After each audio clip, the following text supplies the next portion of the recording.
வணக்கம் நண்பர்களே. Cognitive behaviour தெரப்பியை பற்றி நம்ம பார்த்துட்டு வரோம். காக்னிட்டிவ் பிஹேவியர் தெரப்பியில் இருக்கிற மிக முக்கியமான பிரின்சிபல்ஸை பற்றி பார்ப்போம். இப்போ அது பார்க்கறதுக்கு முன்னாடி பாருங்கள், இவர் பக்கத்தில் உட்காந்துருக்காருங்க, சரிங்களா? யூஸ்வலாகவே என்னாச்சுங்க, இவரை இல்லாமல் பேசணும்னு வைங்களா, நல்லா பேச முடியுதுங்க. இவரை பக்கத்தில் உட்கார வச்சா பேச முடியலங்க. அப்போது இதுக்கு காரணம் சிச்சுவேஷனாக தாட்டா.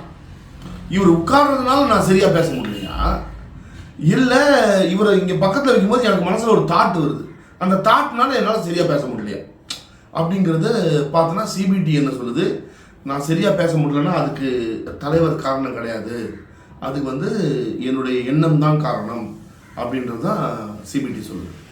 ஸோ இந்த சிபிடியோட பிரின்சிபல்ஸ், ரொம்ப அருமையான பிரின்சிபல்ஸ் நம்ம பார்க்க போகிறோம். ஆல்ரெடி நம்ம ஒரு 4 பிரின்சிபலை பார்த்துட்டோம். சிபிடி ஒரு time limited therapy, highly structured therapy.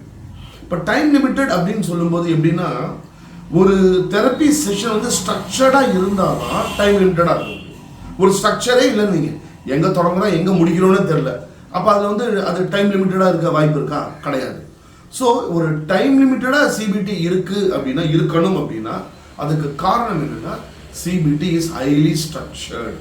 ஸ்ட்ரக்சர்டுன்னா என்னங்க, இப்போ ஒரு கவுன்சிலிங்கில் ஒரு 10 செஷன் வைக்கணும்னு வைங்களேன், இந்த 10 செஷனும் எப்படி இருக்கணும் அப்படின்றதுக்கு ஒரு ஸ்ட்ரக்சர் இருக்குங்க.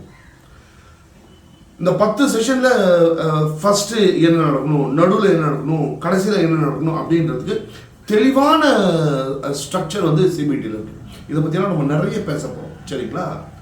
அதே மாதிரி சிபிடியில் பார்த்தீங்கன்னா, ஒரு செஷன் நீங்கள் ஒரு மணி நேரம் ஒரு செஷன் கனெக்ட் பண்ணுறீங்கன்னா, அந்த 1 மணி நேர செஷன் எப்படி இருக்கணும் அப்படின்றது ரொம்ப தெளிவாக இருக்குங்க. நீங்கள் சும்மா எதையோ எல்லாம் ஸ்டார்ட் பண்ண முடியாது, எப்படியோ எல்லாம் முடிய முடியாது. இப்படி தான் ஸ்டார்ட் பண்ணணும், நடுவில் இதுதான் நடக்கணும், கடைசியில் இப்படி தான் முடிக்கணும் அப்படின்னு ஒரு ஸ்ட்ரக்சர் இருக்குது, சரிங்களா? உதாரணத்துக்கு இது நீங்கள் ஒரு 3வது செஷன் வைங்க. அப்போ 3வது செஷன் எப்படி இருக்கும் அப்படின்னா, ஃபஸ்ட்டு கிளைண்ட் வந்தோடனே ஆல்ரெடி நீங்கள் என்ன பேசுனீங்க, அதோட ஃபீட்பேக் என்னன்றதை ஃபஸ்ட்டு கேட்கணுங்க. அதனுடைய அவுட்புட் என்ன அப்படிங்கிறத பற்றி டிஸ்கஸ் பண்ணணும். அதை டிஸ்கஸ் பண்ணதுக்கு அப்புறமா அதில் என்னெல்லாம் நமக்கு வெற்றி கிடைச்சது, எந்த விஷயத்துலலாம் நமக்கு வெற்றி கிடைக்கல அப்படிங்கிறத பற்றி பேசணும். பேசிட்டு கிளையண்ட் அண்ட் தெரபிஸ்ட் 2 பேருமே இன்றைக்கி என்ன பண்ணலாம் அப்படிங்கிறத சேர்ந்து முடிவு பண்ணுவாங்க. முடிவு பண்ணிவிட்டு அதுக்கான டெக்னிக்ஸ் என்ன அப்படிங்கிறத பற்றி தெரபிஸ்ட் விளக்கி சொல்லுவார். இதை பற்றி பேசி முடிச்சதுக்கு அப்புறமா தெரபிஸ்ட் கிளைண்ட் கிட்ட சரி இன்னைக்கு செஷன் எப்படி இருக்குன்னு கேட்பாரு. ஒரு ஓப்பன் எண்டட் கொஷன், அதுக்கு கிளைண்ட் பதில் சொல்லணும், சரிங்களா?